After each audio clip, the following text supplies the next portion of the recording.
Hi there folks, and welcome to another episode of Easy Sports TV with Gav from Easy Sports in the Forge Gym. Today is 30th of December 2011, so a really good time to start speaking to you guys about New Year's resolutions and everything that entails. Now, every year in the gym industry, we have a crowd of people that will come in on the first few days of January intent on making a change in their body, in their health, in their lifestyle for the year ahead. And sadly, about 85-90% of those people will not succeed in that goal.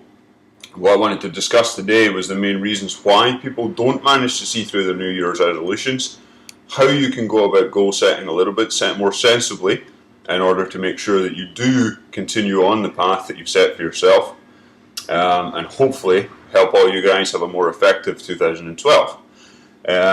In short, the main problem when people approach something like a New Year's resolution is that it's a decision made on a particular day for a long period of time that isn't really defined at all. So people will say, this year I'm going to get lean, or this year I'm going to get bigger, this year I'm going to get stronger. And the problem with those things is they're not goals at all. They're dreams, they're vague ideas.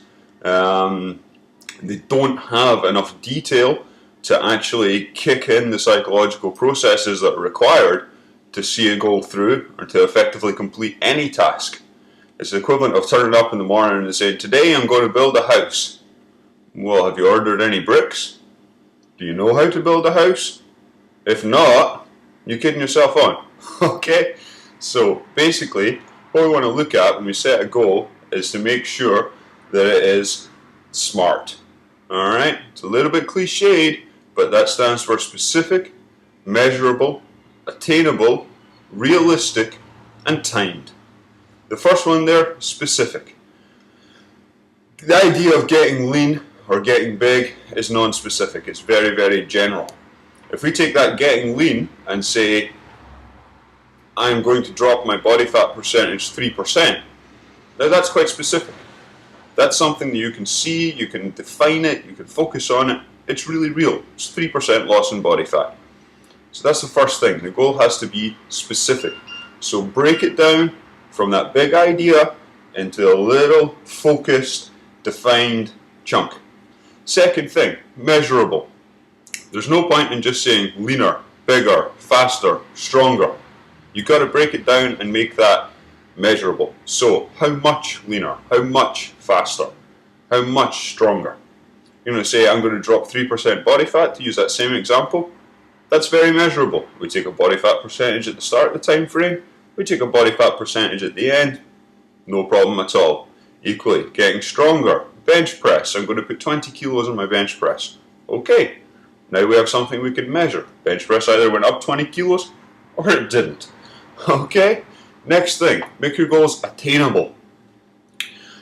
Psychological processes are very complex, and you will know in your subconscious whether or not a goal can be achieved in the time frame you've set for it. Alright? So if you're sitting there and saying, I'm going to get leaner, right? Then we break that down to, I'm going to drop 3% body fat. Now it's specific and measurable.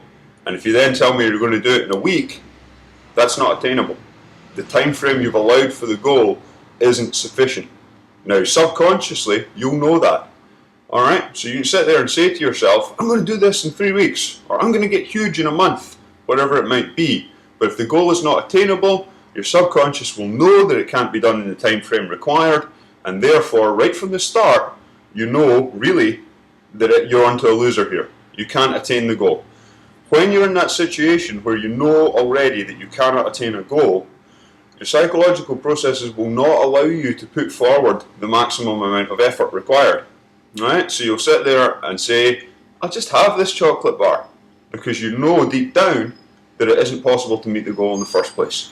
So you will allow yourself actions and activities that sabotage that goal, because you know you're not going to get there anyway.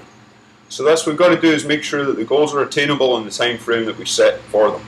Okay? In terms of fat loss, maybe a pound of body fat a week, that's attainable. Alright? For strength gains, 1-2 2% strength gains per fortnight. That's about right. For someone that's been training for a long time, you know? If you're brand new to training, you might put 20-30% onto your bench press, your squat, your deadlift within a few weeks. It can be quite quick. If you've been training for a long time, strength gains will come much slower. So again, you've got to frame it in terms of where you are, what your actual level is, and leave the appropriate amount of time. The next thing ties in with that. Realistic. Regardless of the time frame allowed, some goals just aren't realistic. When I was 15, I basically woke up one morning and decided I wanted to be the world's strongest man. Alright? Now, at the time, I didn't know a lot about training, I didn't know a lot about nutrition, I had a lot of heart, a lot of desire, not a huge amount of knowledge, and I ploughed on and I got as strong as I could. By the time I was in my early 20s, I was fairly big, fairly strong guy, but certainly not at anything like at the level of world's strongest man. Now, with my knowledge that I have, I can look at myself, and my height, my frame, my ability to eat, my strength basis when I started training, and right away I know I had no chance of ever becoming one of the strongest people in the world. I'm 6 foot 1 inches tall, and that is a 6-inch wrist. That looks like a big hand in the frame because it's close to the camera. Believe me, that's a tiny little girl's hand. My clavicles are relatively narrow for my height. Nothing about me says that I am going to have the kind of physique that's capable of handling very heavy loads, becoming very strong. There's other guys my height who have a 10-inch wrist, knees as thick as their thighs, joints are extremely heavy set, they're naturally very strong. The first time they come into the gym, they squat 150, 160 kilos. I had to train for 4 years to squat 160 kilos. Alright? So your goal has to be realistic. Okay? Because again, if it's not realistic, then even if you believe in it wholeheartedly, and even if it was, you thought really that it was attainable, specific, and measured, if it's unrealistic, then what will happen is in the longer term, you won't attain the goal, you won't move towards the goal quick enough, you lose interest, and it falls back to being a pipe dream. Okay? That is something that it tends to happen to the better motivated people who stick in for longer, but eventually they come to a point where really they're banging the head against the wall. Now there's nothing to say that you weren't capable of becoming incredibly lean, or you personally aren't capable of becoming very strong or very fast or being one of the best athletes in your sport. Okay, I'm not saying that's a given, but just understand it's a very small percentage of the genetic elite in the world that are capable of excelling in sport, that are capable of maintaining very good physiques year round, and so on. It's rare. So be realistic. Take a long look at yourself. Think, okay, do I really have the frame to be a strength and power athlete, for instance? Do I really have the kind of body type that adapts very quickly in the gym, that grows muscle quite easily to be big? Do my parents, are they naturally lean? Are there other athletes in my family? Is it likely that I'm going to be one of those guys? And if the answer is no, then scale back the goal, make it realistic based on your genetic predispositions and what you know about yourself, and you have a much better chance of attaining it, because then you will stick with it. Even if it's a very hard goal, you'll stick with it because you'll think, I can do this, this is possible. It might take years, but it's possible. If the goal in the first place is not possible, not going to get there. Alright, the last one, timed. Goals have to be timed. There's no point in saying, one day I will. Because tomorrow you'll get up and say, one day I will. And the next day, one day I'll do this. Okay? If a goal is timed, then you're saying, in 6 months I will accomplish that specific, measurable, attainable, realistic goal. Alright? You've put a time frame on it. That produces a very, very solid psychological pressure. It encourages you to work each and every day, each and every hour towards that goal.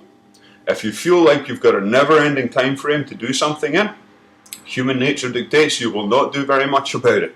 If there is no end point, you will not do the work.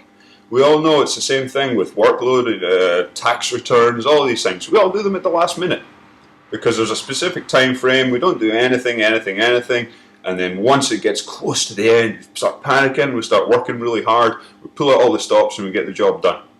If you have a fixed time frame to begin with, you'll be like that right from the start. You know, it encourages the mindset where there's a pressure of time and you start working hard right away. Obviously, that's going to get you to that goal on time. So, in summary, specific goals, measurable, attainable, realistic based on your knowledge of yourself, and timed in a fixed time frame. If you set out your goals like that, you have a much better chance of attaining them. So what you ought to do is, when you make your New Year's resolution this year, start out with that big bubble pipe dream idea. Get bigger, get leaner, get stronger, whatever it might be, and then start breaking it down until it's specific. Get really close. What do you really want to achieve? Get right into it. Measurable. How are you going to measure it? Attainable. Over what time frame are you going to accomplish it? Realistic. Can you do it at all? Is it sensible? Timed. What time frame are you going to do it over? If your goal setting is like that, then it becomes very, very easy to break the goal down into smaller chunks and start looking at that year in terms of, well, if I want to get to point X by the end of 2012, then in the next month I need to do whatever. In the next week I need to do whatever. Today I need to do whatever. In the next 3 hours I need to do whatever. So for instance, for me right now, bodybuilding is mostly what I'm doing. Trying to get bigger, trying to grow some lean tissue, maybe with a view to competing at the end of 2012 as the overview kind of goal. Break that right down to very realistic, very specific, very timed kind of thing. And what do I need to do right now? Well, I got my second meal of the day coming up at 10:15. I'm going to go and prepare my chicken and vegetables, sit here in the shop, eat them out of my Tupperware, my little plastic fork, because that's what I need to do right now if 2012 is going to be a good year for me. Alright guys, take care. I'll see you again next time on Easy Sports TV.